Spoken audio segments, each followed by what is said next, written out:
Assalamualaikum warahmatullahi wabarakatuh. Alhamdulillahi rabbil alamin alladzi nahmaduhu wa nasta'inu wa nastaghfiruh wa na'udzu billahi min syururi anfusina wa min sayyiati a'malina. May yahdihillahu fala mudhillalah wa may yudlil falan tajida lahu waliyyan mursyida. Asyhadu an la ilaha illallah wa asyhadu anna Muhammadan abduhu wa rasuluhu la nabiyya ba'd. Allahumma fassalli wa sallim ala hadzal nabiyil karim wa ala alihi wa ashabihi ajma'in. Bapak-bapak, ibu-ibu yang saya hormati serta generasi muda Islam yang saya cintai. Baiklah, pada kesempatan yang berbahagia ini kita akan melanjutkan pembacaan buku biografi Rasulullah. Sebuah studi analitis berdasarkan sumber-sumber yang otentik yang disusun oleh Dr. Mahdi Rizqullah Ahmad.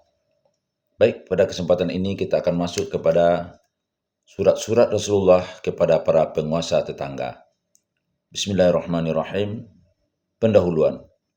Perjanjian Hudaybiyah telah memberikan kesempatan kepada Nabi SAW untuk terus memperluas wilayah dakwah ke dalam ataupun keluar Jazirah Arab. Langkah ini beliau lakukan tak lain karena Islam merupakan ajaran kesemestaan atau universal dan tidak terbatas oleh ruang dan waktu. Hal ini banyak ditegaskan dalam beberapa ayat Al-Quran, seperti firman-Nya, "Dan kami tidak mengutus kamu, melainkan kepada umat manusia seluruhnya." Quran Surat Saba ayat 28. Katakanlah, hai manusia, sesungguhnya aku adalah utusan Allah kepada kalian semua. Quran Surah Al-A'raf ayat 158. Dan tiadalah kami mengutus kamu, melainkan untuk menjadi rahmat bagi semesta alam. Quran Surah Al-Anbiya 107. Maka dari itulah Rasulullah SAW mengirimkan surat kepada para penguasa yang ada pada waktu itu. Memang ada perselisihan pendapat dengan tanggal atau waktu dimulainya pengiriman surat-surat kepada para penguasa oleh Rasulullah ini. Ibnu Sa'ad meriwayatkan sekembalinya dari Hudaybiyah, yaitu pada bulan Zulhijjah tahun ke-6 Hijriah, Rasulullah SAW mengirimkan beberapa orang utusan kepada para penguasa negara-negara tetangga untuk menyeru mereka kepada Islam, dan kepada setiap utusan itu Rasulullah SAW menitipkan surat untuk para penguasa tersebut. Maka berangkatlah 6 orang utusan pada hari itu juga, dan ini terjadi pada bulan Muharram tahun ke-7 Hijriah. Sedangkan At-Tabari menyebutkan pengutusan 6 delegasi ini dilakukan pada bulan Zulhijjah. Dan dari riwayat Waqidi yang dinukil dari Ibnu Sa'ad, terlihat dengan jelas bahwa Rasulullah SAW pulang dari Hudaybiyah pada bulan Zulhijjah, dan pengiriman 6 delegasi itu terjadi pada bulan Muharram, tahun ke-7 Hijriah. Dengan demikian, dapat disimpulkan bahwa periwayatan At-Tabari lemah, adapun Ibnu Ishaq tidak menentukan waktu yang pasti kapan pengiriman pengutusan-utusan tersebut terjadi. Ibnu Ishaq hanya menyebutkan bahwa pengiriman itu terjadi antara peristiwa Hudaybiyah sampai wafatnya Rasulullah SAW. Dalam sebuah riwayatnya, Ibnu Ishaq mengatakan Rasulullah SAW mengutus beberapa orang sahabat kepada para raja bangsa-bangsa Arab dan non-Arab untuk menyeru kepada Allah selama rentang waktu antara peristiwa Hudaybiyah sampai wafat beliau. Dalam kitab Ziyadah As-Sirah, Ibnu Hisham menambahkan bahwa pengutusan para delegasi itu terjadi setelah umrah beliau gagal akibat dihalang-halangi oleh orang-orang Quraisy pada peristiwa Hudaybiyah. Sementara itu Ibnu Sa'ad menyebutkan waktu pengiriman surat Nabi SAW kepada Khosrow atau penguasa Persia adalah sebelum malam Selasa, hari ke-10 bulan Jumadil Awal tahun ke-7 Hijriah, yakni di mana hari itu Khosrow terbunuh. Sedangkan menurut Bukhari, surat Rasulullah SAW kepada Khosrow itu dikirim setelah perang Tabuk, tahun ke-9 Hijriah. Namun seperti biasa, dalam kitab sahihnya ini Bukhari tidak memperhatikan masalah waktu, sebab ia memang hanya mengumpulkan hadis-hadis yang sesuai dengan syarat-syarat yang telah ditetapkannya. Ibnu Hajar pernah menyebutkan bahwa beberapa perawi dalam Sahih Bukhari mempunyai andil dalam terjadinya kerancuan penentuan waktu setiap peristiwa sejarah. Sebagai contoh adalah ketika mereka mendahulukan peristiwa Haji Wada, haji terakhir Rasulullah SAW sebelum beliau wafat dari perang Tabuk. Atas dasar uraian di atas, maka saya lebih cenderung untuk menerima riwayat yang disebutkan oleh Ibnu Ishaq. A. Surat Rasulullah SAW kepada Najasyi. Telah disepakati bahwa Rasulullah Shallallahu Alaihi Wasallam pernah berkirim surat kepada Najasyi. Adapun isi surat tersebut adalah sebagai berikut. Marilah kita bersatu dalam kalimat yang sama, bahwa kita sekalian tidak akan mengabdi kecuali kepada Allah, dan kita tidak akan saling menuhankan satu sama lain selain hanya kepada Allah. Bila Tuhan berpaling dari seruan ini, akuilah bahwa kami adalah muslimin. Sesaat membaca surat itu, ia langsung menyatakan beriman yang kemudian diikuti oleh para rakyatnya. Lalu ia mengirimkan hadiah sehelai pakaian sutra kepada Rasulullah Shallallahu Alaihi Wasallam. Maka Rasulullah Shallallahu Alaihi Wasallam berkata, biarkan di situ, ia tak akan meninggalkan kalian. Adapun utusan yang membawa surat tersebut kepada Najasyi adalah Amru bin Umayyah Ad-Damiri. Sementara itu, Zailai dan beberapa perawi lain dengan bersumber dari periwayatan Waqidi menyebutkan bahwa isi surat Rasulullah kepada Najasyi adalah sebagai berikut. Dengan menyebut nama Allah yang Maha Pengasih lagi Maha Pemurah. Dari Muhammad utusan Allah kepada Najasyi penguasa Habasah atau Ethiopia. Salam sejahtera buat Anda. Untukmu, sesungguhnya aku memuji kepada Allah, Tuhan yang tiada Tuhan selain Dia, Sang Raja yang Maha Suci, Maha memberi keselamatan, yang memberi keamanan, dan yang Maha berkuasa. Dan aku bersaksi bahwa Isa bin Maryam adalah ruh Allah dan kalimatnya yang diturunkan kepada Maryam, perawan suci dan terpelihara. Ia telah mengandung Isa, lalu Allah menciptakan ia dari ruhnya dan tiupannya sebagaimana menciptakan Adam dengan tangannya. Dan sesungguhnya aku mengajakmu kepada Allah yang Maha Esa, Zat yang tiada sekutu baginya. Berserah diri dengan taat kepadanya. Hendaklah Anda mengikutiku dan beriman dengan apa yang aku bawa, karena sesungguhnya aku adalah utusan Allah. Aku mengajakmu dan seluruh pasukanmu untuk beriman kepada Allah. Sungguh aku telah menyampaikan risalah dan memberikan nasihat. Maka terimalah nasihatku, keselamatan bagi siapa saja yang mengikuti petunjuk. Dalam penutup kitab Ibnu Manduh, Abu Musa al-Madani menyebutkan sebuah riwayat dengan isnad mu'allaq bahwasanya Najasyi menulis surat balasan untuk Rasulullah Shallallahu Alaihi Wasallam bersama putranya. Abu Musa juga menukil teks surat tersebut dan termaktub padanya pengakuan Najasyi terhadap Islam dan kesediaannya untuk mendatangi Rasulullah Shallallahu Alaihi Wasallam bila beliau mengundangnya. Abu Musa juga menyebutkan bahwa Najasyi mengutus putranya yang bernama Arhan ibnu Al-Asam untuk menyerahkan sendiri surat balasan tersebut kepada Rasulullah Shallallahu Alaihi Wasallam. Al-Asam pergi ke Madinah bersama 60 orang pengawal dengan mengendarai kapal laut. Akan tetapi malang kapal mereka tenggelam di laut. Sudah sering terdengar bahwa Rasulullah Shallallahu Alaihi Wasallam telah melakukan salat gaib untuk Najasyi, yaitu beberapa saat setelah Jibril memberitahukan kepada beliau tentang kematian Najasyi yang meninggal dunia pada tahun ke-9 Hijriah. B. Surat Rasulullah Shallallahu Alaihi Wasallam kepada Khosrow. Dengan sanadnya yang tersambung kepada Ibnu Abbas, Bukhari meriwayatkan, Rasulullah Shallallahu Alaihi Wasallam mengutus Abdullah bin Huzafah As-Sahmi untuk mengantarkan surat beliau kepada Khosrow. Beliau berpesan kepada As-Sahmi agar minta bantuan penguasa Bahrain untuk menyerahkannya kepada Khosrow. Dan penguasa Bahrain itu pun mengantarkannya ke hadapan Khosrow.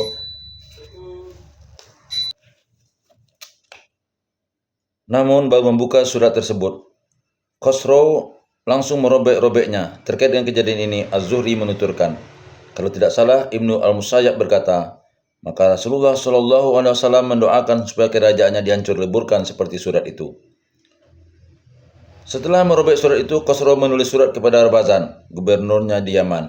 Di dalam surat itu, Khosrow memerintahkan agar Bazan mengirim 2 orang perwira tertangguhnya untuk menemui Muhammad di kawasan Hijaz dan mencari kabar tentang siapa dia sesungguhnya. Kemudian Bazan mengutus Kahramanah dan seorang temannya untuk menjalankan tugas tersebut. Kepada keduanya, Bazan menitipkan sepucuk surat untuk disampaikan kepada Muhammad. Sesampainya di Madinah, kedua utusan ini menyerahkan surat Bazan kepada Rasulullah Shallallahu Alaihi Wasallam. Sesaat setelah membaca surat tersebut, Rasulullah tersenyum. Lalu beliau menyuruh ke keduanya untuk masuk Islam hingga mereka tampak gemetar. Melihat hal tersebut, maka Rasulullah pun berkata, istirahatlah dulu, besok datanglah kemari, aku akan mengutarakan maksudku kepadamu. Esok harinya kedua orang itu datang lagi kepada Rasulullah Shallallahu Alaihi Wasallam, lalu beliau berkata, sampaikan kepada tuanmu bahwa Tuhanku telah membunuh Khosrow lewat tangan anaknya pada malam ini, yakni beberapa saat sebelum Rasulullah SAW memberitahukan hal tersebut kepada keduanya. Malam itu adalah malam Selasa, hari ke-10 bulan Jumadil Awal, tahun ke-7 Hijriah. Dan memang benar bahwa malam itu Allah telah menakdirkan anak Khosrow yang bernama Syirawaih membunuh ayahnya. Mendengar ucapan Rasulullah SAW tersebut, kedua utusan itu bergegas pulang dan mengabarkan hal tersebut kepada Bazan. Demi melihat kebenaran ucapan Rasulullah SAW, maka akhirnya Bazan dan orang-orang Persia yang menjadi pejabat di Yaman masuk Islam. Menurut beberapa riwayat, Khosrow yang kita maksud di sini adalah Khosrow II, Parviz anak Hormizd IV. Hal ini diperkuat oleh pendapat Butler yang menegaskan bahwa Khosrow Parviz meninggal pada bulan Maret 628 Masehi. Hal ini menunjukkan bahwa surat Rasulullah SAW sampai kepadanya beberapa bulan sebelum kematiannya. At-Tabari telah meriwayatkan teks surat Rasulullah SAW kepada Khosrow tersebut, demikian pula dengan Ibnu Tulun dan ulama sejarah lainnya. Adapun bunyi surat itu adalah sebagai berikut. Dengan nama Allah yang Maha Pengasih lagi Pemurah, dari Muhammad utusan Allah kepada Khosrow penguasa Persia. Keselamatan atas semua orang yang mengikuti petunjuk, beriman kepada Allah dan Rasul-Nya, bersaksi bahwa tiada Tuhan selain Allah yang Maha Esa, tiada sekutu baginya, dan Muhammad adalah hamba-Nya dan sekaligus utusan-Nya. Aku menyerumu agar mengikuti seruan Allah. Sesungguhnya aku adalah utusan Allah kepada seluruh manusia untuk memberi peringatan bagi semua orang yang masih hidup dan memastikan azab bagi orang-orang kafir. Masuklah Tuhan ke dalam Islam, niscaya Anda akan selamat. Namun jika Tuhan enggan, maka Anda akan memikul dosa semua orang Majusi. C. Surat Rasulullah kepada Kaisar Heraklius. Dalam Sahihain, Sahih Bukhari dan Sahih Muslim disebutkan, Rasulullah SAW berkirim surat kepada Heraklius melalui Dihyah bin Khalifah Al-Kilabi. Isinya, beliau mengajak masuk Islam. Pengiriman surat ini dilakukan pada masa-masa berjalannya perundingan Hudaibiyah. Berikut ini adalah naskah kedua dari sekian banyak surat yang dikirimkan kepada para penguasa dan telah dinilai valid kebenarannya sesuai syarat-syarat pada ahli hadis. Surat itu berbunyi sebagaimana berikut. Dengan nama Allah yang Maha Pengasih lagi Maha Pemurah. Dari Muhammad hamba Allah dan utusannya kepada Heraklius penguasa bangsa Romawi. Keselamatan bagi orang yang mengikuti petunjuk. Amma ba'd. Dengan ini saya menyuruh Tuhan dengan seruan Islam. Masuklah Islam, niscaya Tuhan akan selamat. Masuklah Islam, niscaya Allah akan memberimu 2 pahala. Jika Tuhan menolak, maka Tuhan akan mendapatkan dosa orang-orang Al-Arisiyin. Katakanlah, hai ahli kitab, marilah berpegang kepada satu kalimat ketetapan yang tidak ada perselisihan antara kami dan kamu, bahwa tidak kita sembah kecuali Allah dan tidak kita persekutukan dengan sesuatu pun, dan tidak pula sebagian kita menjadikan sebagian yang lain sebagai ilah selain Allah. Jika mereka berpaling, maka katakanlah kepada mereka, saksikanlah bahwa kami adalah orang-orang yang berserah diri kepada Allah. Dari redaksi periwayatan Bukhari dan Muslim, dapat disimpulkan bila keduanya ingin menegaskan bahwa ayat tadi turun jauh sebelum surat ini dikirimkan, atau bukan pada tahun 9 Hijriah sebagaimana disebutkan dalam riwayat-riwayat yang dhaif. Hal ini dapat ditilik dari penempatannya di bagian akhir surat atau setelah pesan Rasulullah kepada Kaisar. Al-Kisah, setelah membaca surat dari Rasulullah SAW itu, Kaisar Heraklius memerintahkan beberapa orang untuk mencari orang-orang yang pernah berhubungan atau bertemu Rasulullah SAW. Bahkan ia mengharapkan orang-orang itu lebih diutamakan dari kaum atau keluarga Rasulullah SAW sendiri.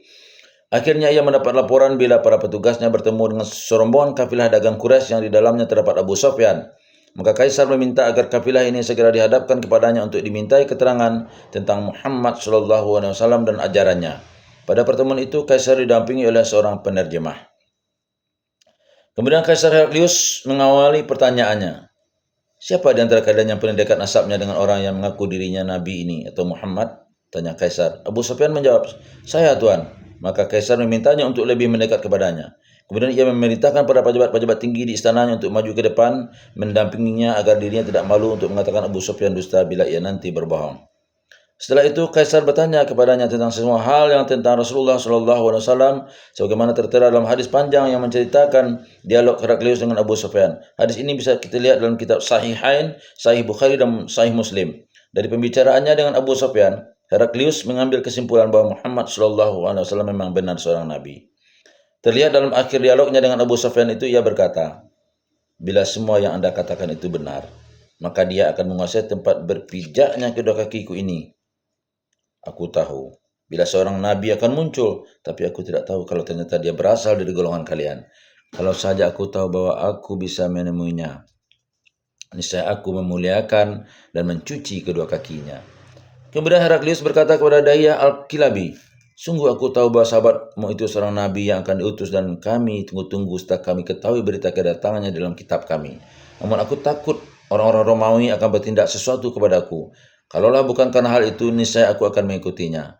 Kemudian Heraklius menyuruh Dahiyah untuk menemui uskup Dagatir, pemimpin agama tertinggi mereka, dan menanyakan kekhawatirannya itu, sebab dia adalah orang Romawi yang paling tahu keadaan rakyat Romawi. Ibnu Hibban meriwayatkan, Syahdan, sesampainya Dahiyah di Romawi, ia menemui Kaisar di Baitul Maqdis. Kemudian ia meletakkan surat tersebut ke permadaninya dan kemudian pergi. Lalu setelah Kaisar selesai membaca surat itu dan percaya dengan penghantarnya, Dahiyah pun baru muncul menemuinya. Maka Kaisar meminta Dahiyah untuk datang ke istananya. Ketika Dahiyah sampai di hadapannya, Kaisar memerintahkan para pengawalnya untuk menutup pintu istana. Setelah itu, ia memerintahkan para bawahannya untuk mengumumkan, sesungguhnya Kaisar telah mengikuti Muhammad dan meninggalkan agama Nasrani.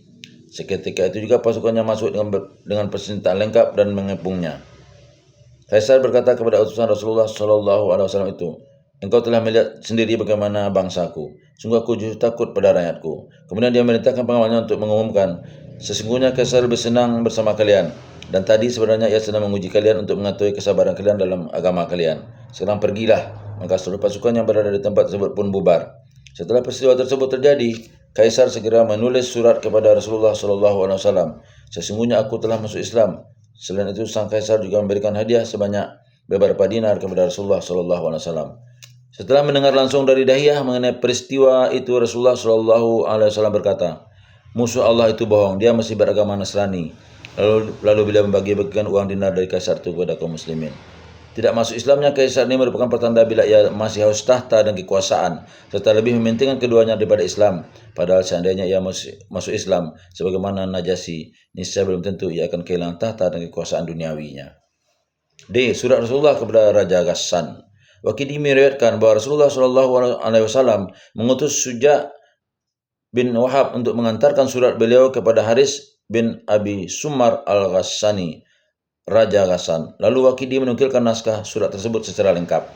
Waqidi menceritakan, setelah membaca surat tersebut, Haris langsung naik pitam dan tidak mau masuk Islam. Lalu dengan penuh amarah ia membangkitkan semangat angkatan perangnya untuk menyerang Madinah.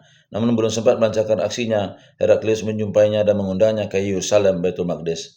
Rasulullah SAW mengutus Suja kepada Haris sekembalinya beliau dari Hudaybiyah. Dari cerita Suja yang mengisahkan tentang perjalanannya ke Ghassan, dapat dilihat bahwa surat Rasulullah SAW kepada Haris dan kepada Heraklius yang dibawa oleh Dahiyah ditulis pada hari yang sama. Sebab ketika Suja sampai kepada Haris, dia mendapatkan Dahiyah tengah bersama Kaisar di Yerusalem. Riwayat Suja ini mengatakan, sesungguhnya sekretaris pribadi Haris, orang Romawi namanya Mary, telah masuk Islam. Ia mendapatkan hidayah ketika Suja menjelaskan kepadanya mengenai Rasulullah SAW dan Islam. Surat Rasulullah kepada penguasa Yamamah. Rasulullah SAW mengirimkan surat kepada Haudah bin Ali al-Hanafi.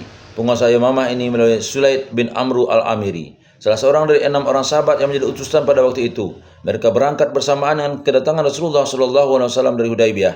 Ketika Hauzah membaca surat tersebut, dia mengajukan beberapa syarat untuk diajukan kepada Rasulullah SAW, namun beliau menolaknya. Hauzah meninggal dunia ketika Rasulullah SAW dalam perjalanan pulang dari penaklukan Mekah menuju ke Madinah. Surat Rasulullah kepada Muqawqis. Rasulullah SAW mengutus Hatib bin Abi Balta'ah untuk menyampaikan surat kepada Muqawqis, Juraid bin Mina, Raja Alexandria dan juga bangsawan Qopti. Muqawqis menyambut utusan ini dengan baik, kendati dia tidak masuk Islam. Dia juga sempat mengirimkan beberapa hadiah kepada Rasulullah SAW. Adapun hadiah itu adalah berupa Maryah dan adiknya bernama Sirin. Maryah Al-Qibtiyah kemudian diambil sebagai istri Selir dan ia memberi beliau seorang putra bernama Ibrahim. Sedangkan Sirin dihadiahkan kepada Hasan bin Sabit dan menjadi ibu dari putra Hasan bin Sabit yang bernama Abdurrahman. Selain itu, Muqawqis juga menghadiahkan 1000 mithqal emas kepada Rasulullah SAW, seekor bigal yang diberi nama Duldul, seorang budak wanita hitam bernama Barirah, seorang budak laki-laki yang telah dikebiri bernama Ma'bur, seorang keledai abu-abu yang diberi nama Ya'fur, seekor kuda yang diberi nama Al-Luzaz, madu dan barang-barang lain.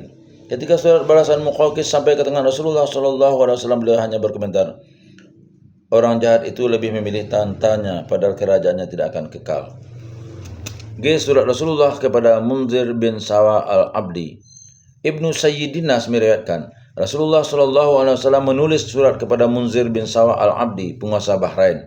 Surat ini kemudian diantarkan oleh Abu Ala al-Hadrami. Peristiwa ini terjadi setelah Rasulullah SAW kembali dari Hudaybiyah. Ibnu Sayyidinas berkata, Waqidi menyebutkan dengan mempergunakan silsilah hadis-hadis yang diriwayatkannya sendiri yang datang dari Ikrimah. Ia berkata, aku menemukan surat ini dalam surat-surat Ibnu Abbas setelah kematiannya, maka aku menyalinya. Di dalamnya aku mendapatkan ringkasan apa yang disebutkan Ibnu Sayyidinas tentang surat Rasulullah SAW kepada Munzir adalah, Munzir telah menulis surat kepada Rasulullah SAW sebagai jawaban dari surat beliau yang pertama kepadanya. Di dalam surat tersebut Munzir menyatakan bahwa dirinya dan beberapa penduduk Bahrain lainnya telah menerima Islam. Sayangnya dalam hal ini Ibnu Sayyidinas tidak menyebutkan teks surat Rasulullah SAW yang pertama kepada Munzir. Sebenarnya ada beberapa riwayat lain yang menyinggung tentang keberadaan surat Rasulullah SAW yang pertama kepada Munzir. Akan tetapi riwayat tersebut menuliskan bahwa surat tersebut ditulis pada bulan Rajab tahun ke-9 Hijriah, sekembalinya beliau dari perang Tabuk. Surat Rasulullah kepada Raja-Raja Oman. Rasulullah SAW mengutus Amr bin As pada bulan Zulqa'dah tahun ke-8 Hijriah untuk menyampaikan surat kepada Jaifar dan Abdu. Keduanya adalah putra Al-Ghulandi, Al-Azdi dan Raja di Oman. Setelah membaca surat tersebut, kedua orang bersaudara itu langsung menyatakan keimanan dan masuk Islam. Keduanya mempersilakan Amr bin As mengambil zakat dan sedekah karena keimanan yang telah diperlihatkan oleh keduanya, maka kepemimpinan wilayah tersebut diserahkan kepada keduanya. Surat-surat Rasulullah lainnya. 1. Rasulullah SAW menulis surat kepada penduduk Dama, salah satu perkampungan besar di Oman. Perkampungan ini dipimpin oleh seorang yang masih memiliki hubungan keluarga dengan Khosrow. Orang itu bernama Bastajan. Ibnu Tulun telah meriwayatkan surat ini dengan sanadnya yang bersambung kepada Abu Shaddad, salah seorang penduduk Dama. Adapun bunyi surat tersebut sebagai berikut. Dari Muhammad utusan Allah kepada penduduk Oman. Keselamatan untuk kalian. Amma ba'du, bersaksilah bahwa tiada Tuhan selain Allah dan bahwa aku adalah utusan Allah. Tunaikanlah zakat, langkahkan kaki ke masjid-masjid, begini dan begini. Jika tidak, maka aku akan menyerang kalian. Jika tidak, maka aku akan menyerang kalian. 2. Rasulullah SAW menulis surat kepada Ra'iyah As-Suhaimi. Ia menerima surat tersebut dan kemudian menjadikannya sebagai penutup makanannya. Mendapat laporan seperti itu, Rasulullah SAW segera mengirimkan pasukan untuk merampas hartanya dan menawan keluarganya. Karena kehilangan segala-galanya, maka Ra'iyah datang ke Madinah dan menyatakan penyesalannya. Ia meminta Rasulullah SAW untuk membaiat dirinya untuk masuk Islam. Karena niat baik dari Ra'iyah tersebut, maka keluarganya dilepaskan. 3. Rasulullah SAW menulis surat kepada Musailamah al-Kadzab, si pendusta.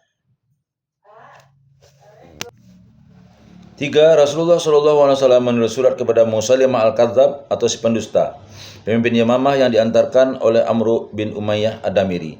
Isi surat tersebut tidak lain untuk mengajak Musailamah masuk Islam. Setelah menerima dan membaca isi surat Rasulullah SAW, Musailamah segera membalas surat Rasulullah SAW tersebut. Adapun bunyinya sebagai berikut. Dari Musailamah, utusan Allah kepada Muhammad, utusan Allah. Salam sejahtera untukmu. Amma ba'du, sesungguhnya aku sekutumu dalam perkara ini, risalah kenabian. Untuk kami setengah bumi dan untuk Quraisy setengah yang lain. Namun Quraisy adalah kaum yang melanggar batas. Surat balasan Musailamah ini dikirimkan oleh 2 orang utusannya. Ketika surat tersebut dibacakan kepada beliau, beliau bertanya kepada kedua utusan itu, lalu bagaimana dengan kalian? Jawab keduanya, kami sependapat dengannya Musailamah. Maka Rasulullah SAW berkata, seandainya utusan boleh dibunuh, niscaya kalian berdua sudah aku bunuh. Kemudian Rasulullah SAW menulis surat jawaban untuk surat Musailamah tersebut sebagaimana berikut. Dengan nama Allah yang Maha Pengasih lagi Maha Pemurah. Dari Muhammad utusan Allah kepada Musailamah al-Kadzab, pendusta. Keselamatan bagi yang mengikuti petunjuk. Amma ba'du, sesungguhnya bumi adalah kepunyaan Allah yang akan diwariskan kepada siapa yang dikehendakinya dari hamba-hambanya, dan kesudahan yang baik bagi orang-orang yang bertakwa. Setelah Rasulullah SAW wafat, tepatnya pada masa pemerintahan Abu Bakar As-Siddiq, terjadilah fitnah yang dilakukan oleh Musailamah. Akan tetapi Abu Bakar berhasil memadamkan api fitnah yang ditiupkan oleh Musailamah tersebut. Api fitnah tersebut berhasil dipadamkan setelah jatuh banyak korban di kedua belah pihak. 4. Rasulullah Shallallahu Alaihi Wasallam juga menulis surat kepada penguasa Basrah yang dibawa oleh Haris bin Umair al-Azdi. Namun Surahbil bin Amru al-Ghassani menghadangnya di Mut'ah. Ia menangkap Haris, kemudian membawanya ke hadapan penguasa Basrah. Setelah itu membunuhnya. Tidak satupun utusan Rasulullah Shallallahu Alaihi Wasallam yang dibunuh selain Haris bin Umair al-Azdi. 5. Rasulullah Shallallahu Alaihi Wasallam juga menulis surat kepada Bakar bin Wail. 6. Rasulullah Shallallahu Alaihi Wasallam menulis surat kepada Bani Amru bin Himyar untuk mengajak mereka masuk Islam. 7. Rasulullah Shallallahu Alaihi Wasallam juga menulis surat kepada Jabalah bin al-Aiham, Raja Ghassan, untuk mengajaknya masuk Islam. 8. Rasulullah Shallallahu Alaihi Wasallam mengutus Jarir bin Abdullah al-Bajali untuk menyampaikan surat beliau kepada Zi al-Kila bin Nakur dan kepada Zi Amr untuk mengajak keduanya masuk Islam. Maka keduanya masuk Islam, begitu juga istri Zi al-Kila. 9. Rasulullah Shallallahu Alaihi Wasallam juga menulis surat kepada Mahdi Karbin bin Abrahah. Di dalam surat tersebut, Rasulullah Shallallahu Alaihi Wasallam mengajak Mahdi untuk masuk Islam. Tidak hanya itu, beliau juga menegaskan bahwa setelah keislamannya, Mahdi boleh menguasai tanah Kaulan, dan benar setelah Mahdi masuk Islam, tanah tersebut diserahkan oleh Rasulullah Shallallahu Alaihi Wasallam kepadanya. 10. Rasulullah Shallallahu Alaihi Wasallam juga menulis surat kepada uskup Bani Al-Haris bin Ka'ab, uskup Najran, para pendetanya dan orang-orang yang mengikuti mereka. 11. Rasulullah Shallallahu Alaihi Wasallam juga menulis surat kepada Yahnah bin Raubah, penguasa Yerusalem. 12. Rasulullah Shallallahu Alaihi Wasallam juga menulis surat kepada Abu Dibyan al-Azdi dari daerah Ghamid. Abu Dibyan menerima Islam bersama dengan beberapa orang kaumnya yang berada di Mekah. 12. Rasulullah Shallallahu Alaihi Wasallam juga menulis surat kepada Haris Masruh Nu'am bin Abdul Kulal dari Himyar. Beliau mengirim suratnya dengan mengutus Yasi bin Abi Ramiyah al-Makhzumi. 13. Rasulullah Shallallahu Alaihi Wasallam juga menulis surat kepada Nufathah bin Farwah Ad-Daili, Raja Samawah. Rasulullah Shallallahu Alaihi Wasallam juga menulis surat kepada beberapa tokoh masyarakat lainnya selain mereka. Hal tersebut sama seperti yang telah disebutkan oleh Ibnu Sa'ad dalam Tabaqatnya atau penulis-penulis sejarah lainnya. J. Hikmah pengiriman surat kepada para penguasa. 1. Surat-surat Rasulullah Shallallahu Alaihi Wasallam ini menegaskan realitas yang telah kami kemukakan di awal bab ini, yaitu bahwa Islam adalah agama universal. Karena itu kewajiban Rasulullah Shallallahu Alaihi Wasallam adalah menyampaikan dakwah kepada semua orang yang dikenal, dan semua itu dapat dilakukan dengan menggunakan semua sarana yang memungkinkan pada saat itu. 2. Sesungguhnya penolakan beberapa raja dan penguasa terhadap dakwah Islam adalah berangkat dari kecintaan mereka yang masih besar terhadap kekuasaan, kesombongan dan keangkuhan, dan bukan karena mereka tidak puas dengan Islam. G. 3. Cincin dari perak yang dipakai Rasulullah Shallallahu Alaihi Wasallam untuk membuat stempel surat-surat beliau menunjukkan diperbolehkannya memakai cincin selain emas, dan juga penulisan nama pemiliknya di atas cincin tersebut. Banyak di antara para ulama yang menganjurkan memakai cincin dari perak di jari, sebagaimana yang dilakukan oleh Rasulullah Shallallahu Alaihi Wasallam, yaitu jari manis. 4. Rasulullah Shallallahu Alaihi Wasallam menuliskan nama Allah pada bagian atas cincin, sedangkan nama beliau ditulis di bagian bawahnya. Ini menunjukkan agungnya nama Allah yang harus diagungkan di mana saja manusia berada. 5. Pengakuan Rasulullah Shallallahu Alaihi Wasallam terhadap kekuasaan orang-orang yang beliau kirimi surat di wilayahnya masing-masing menunjukkan kemampuan politik beliau yang baik. Baik, itulah yang dapat kita bacakan pada kesempatan ini. Semoga ada manfaatnya. Billahi taufiq wa hidayah. Assalamualaikum warahmatullahi wabarakatuh.